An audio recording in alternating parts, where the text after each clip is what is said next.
వనస్థలిపురంలో నూతనంగా ఏర్పాటు చేసిన Malabar gold and diamonds jewellery shop 13వ శాఖని ఎల్బీనగర్ ఎమ్మెల్యే దేవిరెడ్డి సుధీర్ రెడ్డి ప్రారంభించారు. ఇక ఈ స్టోర్లో అమ్మే ప్రతి బంగారపు వస్తువు ఎలాంటి కల్తీ లేకుండా తయారవుతుందని ఎమ్మెల్యే అన్నారు. దేశవ్యాప్తంగా బంగారు ఆభరణాలు సరఫరా చేస్తున్న ఈ సంస్థకి ప్రభుత్వం శంషాబాద్లో స్థలం కేటాయించిందని, దాని ద్వారా సుమారు 3,000 మంది దాకా ఉపాధి అవకాశాలు కలిగాయని అన్నారు. ఇలాంటి కమర్షియల్ సంస్థలు తమ ప్రాంతంలో ఏర్పాటు చేయడం ద్వారా ఇక్కడి ప్రజలు చాలా మందికి ఉపాధి కూడా కలుగుతుందని అన్నారు.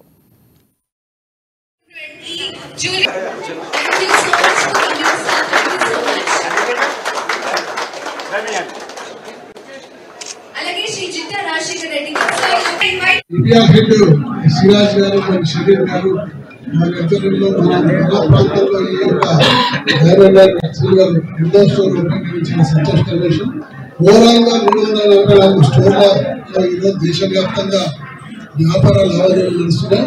మరి ఈ లావాదేవీలు నడుస్తున్నప్పుడు ఇందులో తయారయ్యే వస్తువులన్నిటి కూడా మన దగ్గరనే శంషాబాద్ లో దాదాపు 3,000 మందితోటి ఒక ఫ్యాక్టరీ కూడా నెలకొల్పబోతున్నారు.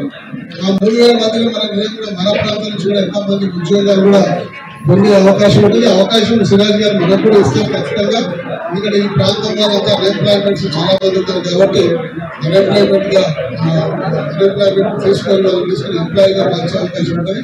అలాగే మీ స్టోర్స్ లో సేల్స్ గర్ల్స్ ఉంటే మా లేడీస్ కూడా జాబ్ ఇవ్వాలని చెప్పేసి కూడా ఈ సందర్భంగా మీ అందరినీ కూడా కోరుకుంటూ మరి ఈ ప్రాంతంలో ఉన్న మధ్యతరగతి హైయర్ మిడిల్ క్లాస్ వాళ్ళందరూ కూడా రీజనబుల్ మంచి కదా బంగారం పొందాలంటే కల్తీ అయితే అనుమానం ఉంటుంది.